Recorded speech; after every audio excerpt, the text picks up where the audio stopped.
Ang advice ko talaga, tingnan ninyo yung Normandy invasion, Operation Overlord. Na when the Allies fielded millions of troops, no? I think 3 million yung pinahinanda nila Pero doon sa Overlord, merong kinamit yata na 1,800,000 na tropa. Ang kagandahan doon sa kanila, yung mga allies, nag-usap-usap kung sino yung magiging overall commander. Yun yung Kasi di magkakasundo talaga pagka yung sasabihin ng Amerikano, sasabihin ng British, sasabihin ng French, at yung iba pang mga allies, no? Sabog-sabog. Sabog-sabog. Kaya, the one good thing na ginawa ng mga pinuno, mga presidente, mga prime minister at that time, they decided who will lead the invasion force. Merong kinuha na supreme commander, which is Eisenhower, General Eisenhower. I'm not talking of a civilian, no? In our case now. Ang advice ko, yung mga nag-rally, mag-coordinate kayo, meeting kayo, and then, Madam President, Madam Inday, you just appoint somebody whom you trust na magiging overall commander, supreme commander ng sa kanya lahat yung responsibilidad para ikaw protektado ka sa wala ka na doon sa sa whatever, para ma-coordinate lahat ng grupo. Eisenhower did just that, na kinoordinate lahat ng invasion efforts. No, pasensya na kayo, I couldn't think of any better na analogy, no? Well, there was an objective. They want to take Normandy. Para makapasok sila, they have to establish a beach landing, beach front. So, hinati nila yung approach ng apat, no? Sword, Juno, Omaha, Ekek, yung isa. Kalimutan ko. Pero ang punto doon, kanya-kanya sector, Amerikano, tapos doon British, French, Canadian, halo-halo sila. Yung Amerikano doon sa Omaha, excuse me, doon sa Omaha, doon sila nahirapan.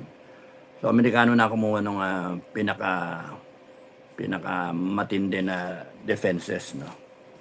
So, ganun sana. Meron tayong supreme commander. I'm not insinuating ako, no, don't get me wrong. I'm not insinuating na ako. That's below my pay grade.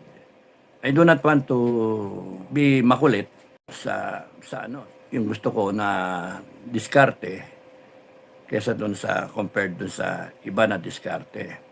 Ang punto dito, kahit may diskarte ka, may diskarte siya, may diskarte sila, may diskarte kayo, lahat tayo committed doon sa effort, no? And we agree because yung mga natin, yung mga seniors natin naniniwala na isang push, isang effort, isang tugtog, isang kanta, isang tugtog, no? Isang baston, isang kumpas, isang direksyon. Dapat ganon. Hindi yung may magrarally dito, may magrarally doon, may magrarally. Sabog na sabog talaga. Yan ang gustong-gusto ng administration kasi walang pupuntahan. Pero kunyari, isang bagsak lahat dahil sa merong objective, may objective na iniisip. Doon pa lang dapat magkasundo Ano yung objective? Ano ba yung endgame? Ano ba yung binablog ko yan dahil sa okay lang madinig ng administration para maghanda yung administration. Kasi hindi naman mapaghahandaan na yan. Hindi naman paghahanda ng taong galit. Hindi naman mapag-aanuhan yan. Kasi talagang matalo diyan. Kita mo yung German naghanda sila. Sandamakal yung nilagay nila ng mga preparasyon. Rommel was in charge. Legendary, di ba? Field Marshal Rommel. Pero no amount, naka-landing sila. Hindi mo mapipigil yan. Coordinated eh. So, pag-usapan natin yung yung nangyari sa Allies, no, Normandy.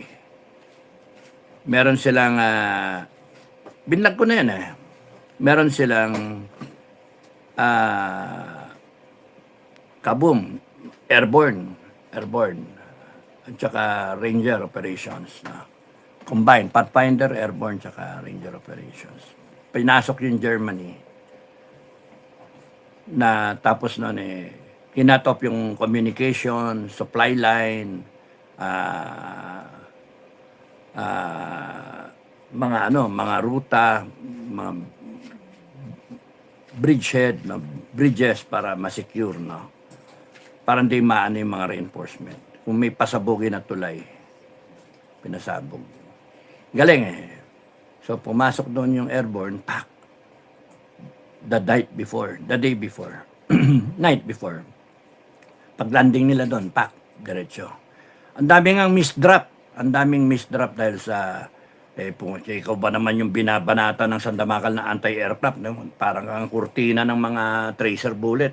Yung piloto, maraming bumabagsak eh. Tapos iba, glider. Kaya ang daming sporadic yung nangyaring drop zone, no? May appointed na drop zone. Kaya nagkawala-wala sila and then they have to regroup. But in the morning, nakaano na sila. Some were able to attain their objective. Magaling eh. Kasi alam nila kung ano yung gagawin nila. Alam nila objective nila eh. No? So merong overall objective which was to take Normandy, establish a beachhead so that you can pour in manpower and equipment so that you can move forward and then drive the Germans back dun sa Rhineland. Hindi yung talagang dun mo kailangan yung mga Marines eh. Establish ka ng beachhead. Pagka na-secure mo yung beachhead, pasok na ngayon yung mga gamit. Tangke, armor, artillery, etc. Meanwhile, yung Air Force, nagkakandak ng air cover. Ngayon yung mga barko nila, libo, para hindi makapasok doon yung mga enemy planes, no? Naglagay sila ng mga balloon, mga dirigible, mga para pagka tumama ng eroplano, sabog siya. Magaling yung nila. I think so far up to now it's still the greatest invasion in the history of mankind, no? Pinakamalaki invasion rate. Na dati yung mga Greeks, no, sa Trojan War, and then yung sa Persians, no, Spartan, di ba? Ang lalaki ng invasion. Kaya nga ang ganda ng pagkaka-coordinate. Tapos noon may artillery barrage, no, bombardment ng beaches para upakan yung depensa. Pero hindi naman nangyari yun kasi panay ang kakapal ng mga concrete bunkers doon ng mga German eh. So, yun. Si Patton na ang taas-taas ng tingin nila. Ang taas ng tingin kasi yun eh. Parang war freak. Parang no nonsense na general. Bira ng bira yun eh. Ang iniisip nila, yun yung magle-lead ng invasion force. So, since minala si Patton, ang ginawa nila, dun siya nilagay dun sa, sa Calais, no? Dun sa tapat ng Calais para isipin ng German, dun manggagaling at yung babanatan, dun maglalanding sa Calais, hindi sa Normandy. If I got it right, no? If I got my history right. Tapos nandun lang siya, relax lang siya, kabayo, ganon. And then, ang isang pinakamaganda pang ginawa ng Allies, no, fast forward, yung wala siyang command eh. Natanggal eh, na-relieve siya eh for slapping a soldier where he was required to say sorry. Imagine, no? General ka, mag-sorry ka. And then parang meron siyang basta may offense siya na na-relieve siya from his command. So, magandang ginawa nila, binigyan siya ng command.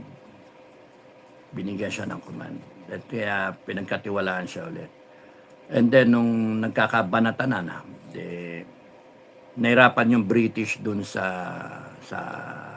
kabila. Antwerp yata yan eh. And then, dito, nakawala si Patton.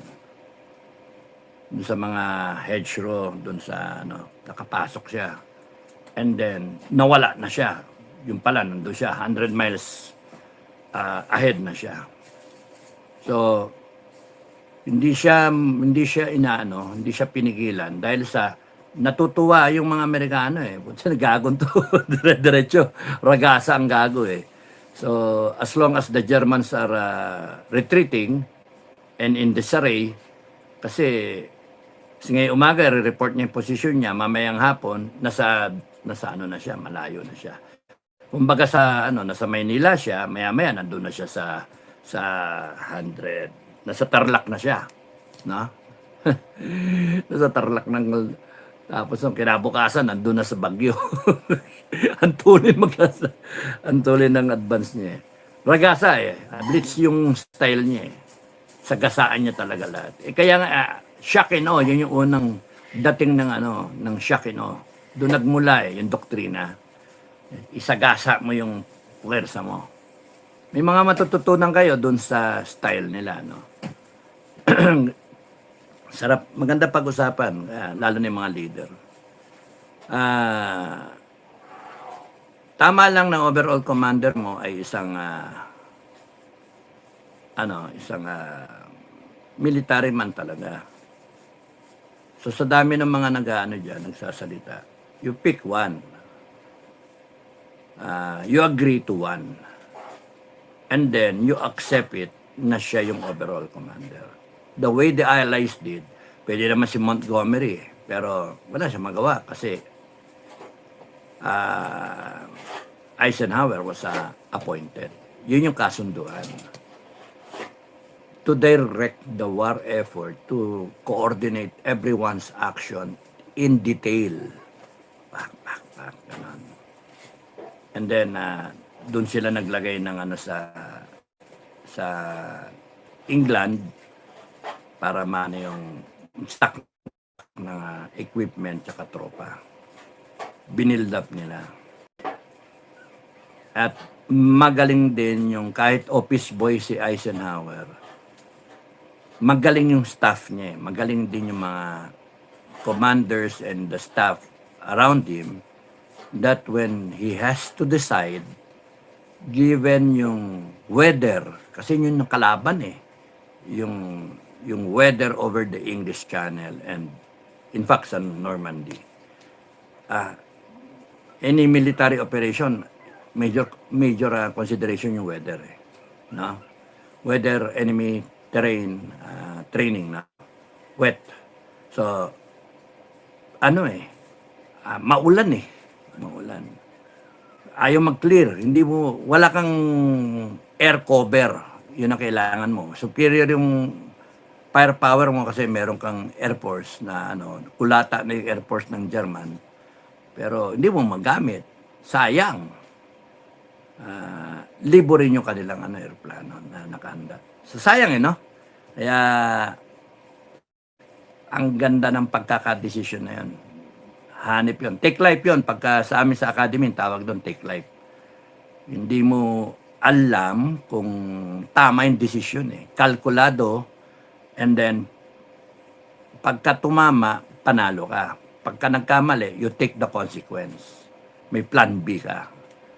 Pero hindi mo na may antras kasi ang iwiniwi niya sa dami ng tropa, sa dami ng puwersa, imposible hindi malaman ng German na nandoon yun. So, kinakailan talaga, mag-decide. Tsaka nagiging restless na yung tropa, ganon-ganon. Nagkakaroon na ng mga away-awayan, pagalingan, etc. Walang magawa. Yun ang mahirap, yung nasa barracks yung tropa. Nagiinom, yung ganon ba, nagsusugal. Nararanasan din namin yan. Pagka nasa barracks yung mga ranger, automatic yan, nagiinom. Walang magawa eh. Organize yung kabila. So what do you have for you, going for you? May takot pa rin sa Diyos yung iba dyan. Yung ibang institusyon dyan. Yung mga nasa ilalim may pamilya rin para kayo. Alam nila yung sitwasyon. Iba dyan, hihintay na lang tumayo ang taong bayan. Hihintay na lang na tapusin na ito eh. Pero ang problema, walang tumatayo. Hindi malinaw. Supreme Commander, Supreme Allied Commander of the Invasion Forces for Operation Overlord Normandy Campaign.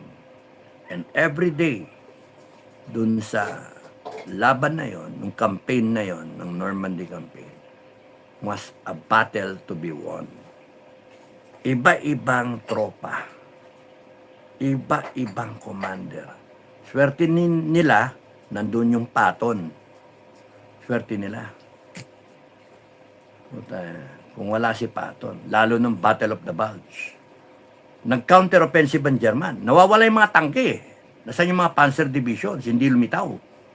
Hindi lumilitaw. Tinago. Biglang nandun pala sa forest, Ardennes forest, no? Nandun. May mga intel. Puta na buti si Patton nga, di ba? Nakinig sa kanyang intel. Sige, sabi mo sa akin, mali yung intel nila Eisenhower. Beaten na raw ang Germany. They are on the run. Sabi ng intel ngayon ni kaya kita nyo intel sa taas, intel sa ibaba. Ang ginawa ni Patton, nakinig sa sarili niyang intel, hindi do sa itaas. Kaya ang intel, kaya ang intelligence ang tawag Intelligence, no? You have different IQs, different intelligence. So merong nasa itaas, akala mo magaling na, pero hindi. Palpak. Yun dito, makes sense. The commander will be able to decide properly if he listens and appreciates yung totoo, yung tama, yung swak na intel. Based on his intellect, training, experience, gut feel. Ganon si Patton. Kaya ako, hanga yun, idol ko yun idol namin yun ng boss ko, ni Canyeso. Galing nakinig siya sa intel niya. Sabi, sir, gago yan Gunggong yan, palpak yan Dito ako, putya na, ibang klase Sir, nawawala sir yung Tinatrack ko simula to day 1, Normandy, beach landing, etc. Yung British, naka-enkwentro ng resistance, pero nakaabante pa sila ng pakunti-kunti. In-expect namin lilitaw dyan yung Panzer Division, yung SS Panzer Division. Nung wala And then yung dito sa atin, sir, in-expect ko, lilitaw yun sa Hedgerow, dun sa Wala Kaya nga tayo sa naka-breakaway. And so far, sa lahat ng front natin, ang tahimik doon sa Ardennes Forest. Kaya nga tayo, ginawa natin RNR, yung tapat nila, RNR na mga tropa na nagpapahinga. At minimal ang depensa doon. Sir, delikado, sir, puputok to. Manggagaling dyan, sir, ang manggagaling dyan, sir, ang counter-offensive nila. Na-appreciate na ni Patton. O nga, bata, sige nga, tignan na. Kunyari, nag-offensive sila dyan. Putang na, tatamaan. Putang na, magkakaroon ng Battle of the Bulge. Tatamaan. Diyos ko. Putya. The right question, sinabi ni Patton. Anong pwede natin gawin? Actually, siya na yung nag-isip Magaling, commander I want an operational plan, isa we move with 3 divisions, we pivot from the Eastern Front, we pivot, yan, Eastern Front, we pivot 90 degrees, diretso tayo norte. Punta ng hanip. Babanggain natin yung ano niya, left flank. Di nila in-expect yun. Una, 3 division, then 4 divisions, and then 6 divisions. I want it drawn. And then the next day, tawag si Eisenhower na nga. Meeting sila sa Verdun ba yun? Tapos no, sinabi may problema eh. Battle of the Bulge na. Nakulong yung airborne. Doon sa Baston. No? Nanto, tawa si Paduan. Kasi yung mga tinatanong ni Eisenhower, ano pwede natin gawin? Sabi ni Montgomery, I can only move my troops mga 10 days yata, 1 week, gano'n. Ang pinakamaaga, 7 days. Na, yung mga yung mga commander. Si Patton, I can be there in 72 hours. Sabi ng mga general na mga kasama niya, uy, huwag kang pasip-sip. In fact, moving na yung tropa ko. Galing, di ba? Galing. Anticipation. Ano yun eh? Foresight. Anticipation. Kasi naniniwala siya doon sa kanyang intel. Okay, isa pa. To emphasize. Intel. Battle of Midway. No? Yung doon, yung bago na inupo doon. Yung admiral, pinuntahan niya yung nagsalita, magre-resign na yung niya, intel niya. O ba't yung resign? Kasi nga, ganito, ganyan. Nabanatan yung Pearl Harbor. Parang inaako niya, siya may kasalanan, intel, hindi nalaman. Pero sabi, hindi. Sabi ni, pangalan nun, Nimitz, Admiral Nimitz, sabi ni Nimitz. Hindi nga, ikaw nga yung nagsasabi doon sa boss mo eh. Hindi nakinig sa'yo. Ayun, ganon. Ngayon. Pero, naano pa rin, marami namatay eh. I should have tried more to convince my general, my superior, na doon talaga, babanatan ng Pearl Harbor. Ayaw makinig. Galing eh. Tapos nakinig si Nimitz sa kanya. Ano sa tingin mo ang nangyayari? Sir, may babanatan sila na isang base natin. Saan sa tingin mo? Hindi pa malinaw, sir eh. O dilinawin mo. Pero na-confirm nung transmission na nawawala ng tubig wala ng tubig sa nasira yung desalination no. So open ang pagkakatransmit.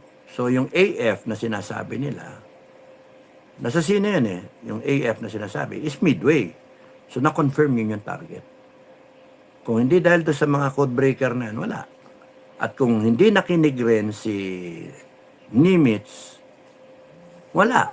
Pero yun yung naging turning point ng the whole war in the Pacific. Battle of Midway. 3 aircraft carrier ng US laban sa 4, 6 pa nga eh. Kasi meron ditong feint dun sa Aleutian Islands eh. Sa may Alaska eh. Kaya nga ang galing eh. Ang galing. Ang dami ng sinin na tungkol doon eh sa Battle of Midway na yan. Magaling eh. So, hindi yun haka-haka. Those are historical facts, no? How the Japanese lost 4 aircraft carriers in one day. Kaya, because of intel na pinakinggan. You see, wars can be won or lost if the commanders fail to appreciate intel. The same way, Marcos can lose if he fails to appreciate, or kung yung palpak na Marcos or yung the people around them fail to appreciate the right intel. The same way dito sa kabila, Inday Sara may lose if they'll fail to appreciate the right intel and moreover fail to appoint a supreme commander.